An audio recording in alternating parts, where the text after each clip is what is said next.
Aloha, my name is Robert from the Epapakahana, and welcome to the online professional development for the Canoe project. The Canoe project is aligned completely with the Go Math book. That means for every lesson in the Go Math book, we have activities that correspond with them. Let's go ahead and begin by going to our website, www.stemd2.com. That's www.stemd2.com. After you've logged in, let's go ahead and go to Students, and let's build a canoe. So this is the Canoe project. Here's the main page for the Canoe project, where we can learn more about the learning objectives, the teacher resources, and the course overview for this project. We can also watch an introduction video for the whole project here. We can also use this page to navigate to the different units. So right now we want to go to Module 1, which is in Unit 1, so we're going to click over here.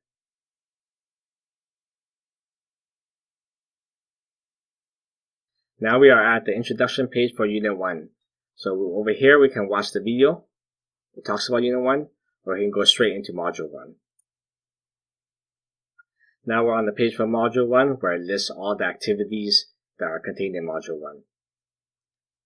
The first two number corresponds with the lesson in the Go Math book. The last number corresponds to the activity. So for example, Canoe 1.3.2 is the second activity that corresponds with lesson 1.3. The first activity we'll be looking at is Canoe 1.1.1.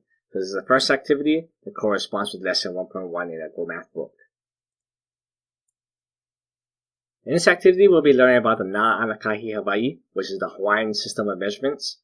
And in this system of measurements, we will be using the lengths of our body parts to measure the things around us. So for example, the length of my forearm is 1 ha'ilima, and the length of one elbow to the tip of another hand is 1 muku. This is also equivalent to 3 ha'ilima. In this activity, we'll be looking at conversion ratios. Over here, we have an example where we use US customary units to first create a conversion ratio and then convert 72 inches into feet. For this activity, we'll be doing something similar, but instead we'll be using the Hawaiian units of measurement. The questions for this activity are below down here. So in this activity, we have 3 questions. To answer, we type in here and then we click Next or Finish Activity. The type of answers that we accept are mostly text answers, but we can also put in HTML and LaTeX. LaTeX is mostly used for writing mathematics, and over here is a LaTeX guide. So for example, we can put the answer is 1/3. We can even put in HTML, so I'm going to bold the word answer, just for this example. And you can even write in LaTeX. So I'm going to replace 1/3 with the LaTeX code for 1/3. So that's backslash, frac for fraction, and then 1/3.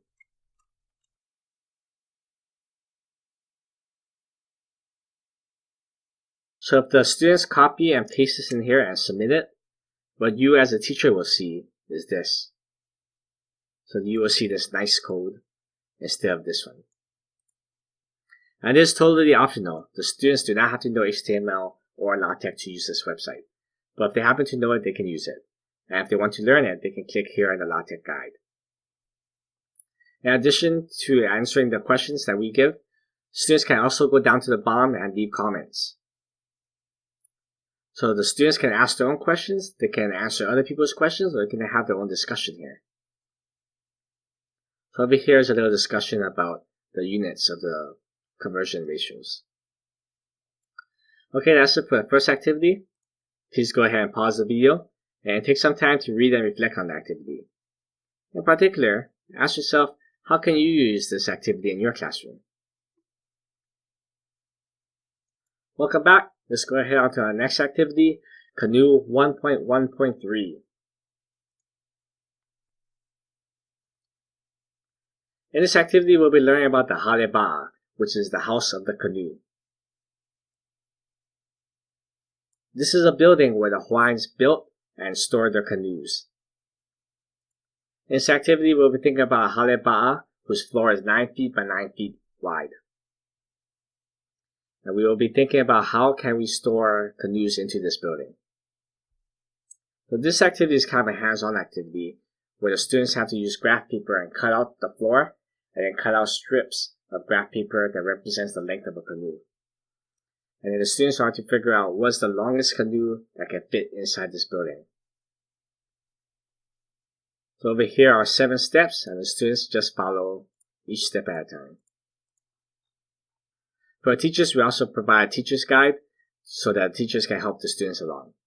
So we can go to Teachers, Teacher's Toolbox, Canoe Project. Over here is the Teacher's Toolbox, and we can go down to the Teacher's Guide. So here is the teacher guide for the canoe activities. Let's go down to look for activity 1.1.3. This is around page 20 something. So here it is, activity 1.1.3 for the teacher notes. So over here are some of the instructions that the students have and some additional notes for the teacher. We also have an example. So this big square is the floor of the hale ba'a, and this piece is the canoe, a 9-foot long canoe. The students can also figure out that you can fit a canoe that's about 12 feet long. Once again, we don't expect the students to know Pythagorean theorem, but we want the students to try to deduce this length, the length of this diagonal, using just the paper and scissors. So that's it for this activity. Please go ahead and pause the video and read it in a little bit more detail, and perhaps try it out for yourself. Let us know how you can use this activity in your classroom. Alright, welcome back. The next activity we'll be looking at is Canoe 1.2.2. This is the second activity that corresponds with lesson 1.2 in the Go Math book. In lesson 1.2, we'll be learning about sets of real numbers. In this activity, we will want to try to build canoes of these lengths. Luckily, while hiking, we ran into 4 menehune who promised to build these canoes for you. A menehune is a mythical being in Hawaiian mythology who can build things really quickly and with excellent craftsmanship. All we have to do is to ask for a canoe of a certain type of number that this menehune can understand. So the first menehune only understands irrational numbers, so we can ask this menehune to build a canoe of an irrational length. The second menehune only understands rational numbers. The third menehune only understands integers. And the last menehune understands all real numbers. So the last menehune can build any of these lengths. In this activity, first we define the different types of numbers. So the first menehune understands irrational numbers. We want to explain what an irrational number is. And then we have to assign some numbers that this menehune can understand. So for example, 10 square root of 2, 5 pi, and 6 pi. Those are all irrational numbers. Then of these canoes that the menehune can build, we want to assign some of them. So perhaps we only want the menehune to build this canoe. We will continue this for all 4 menehune. Then in the end, we'll talk about how we assign the canoes. Some canoes can be built by multiple menehune, and we have to figure out what's the most efficient way to assign the canoe. Alright, that's it for this activity. Please go ahead and pause and review it. Alright, let's look at one more activity for Module 1. Let's go down to Canoe 1.3.2. This activity will be looking at a fictional set of islands called Milu's box. Milu in Hawaiian mythology is kind of like Hades in Greek mythology. So they're kind of both gods of the underworld. In Milu's box, we have 1 dangerous island over here, 2 somewhat dangerous islands here, and 2 peaceful islands here. And we want to travel from island A to island B using a taxi service, a canoe taxi service. This canoe service charges $1 per mile, and it also charges a security fee for bodyguards.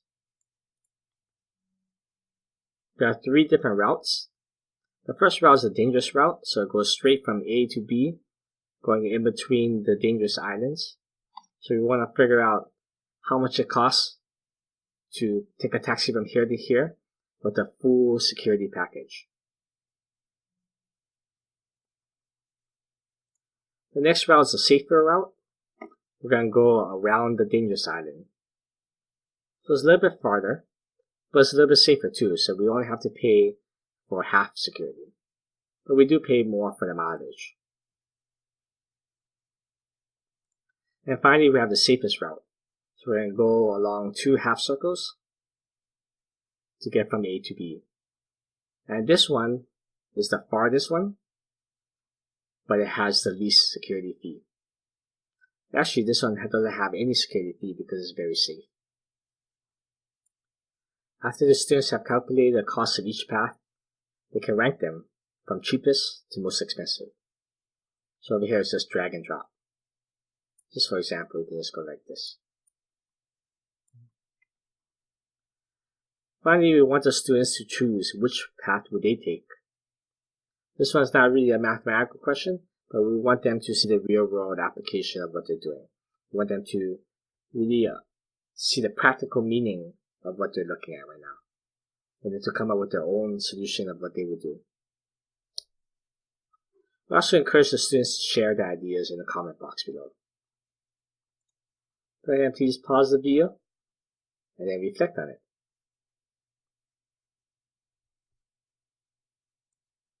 Alright, that's it for Module 1. We'll see you again for Module 2. See ya.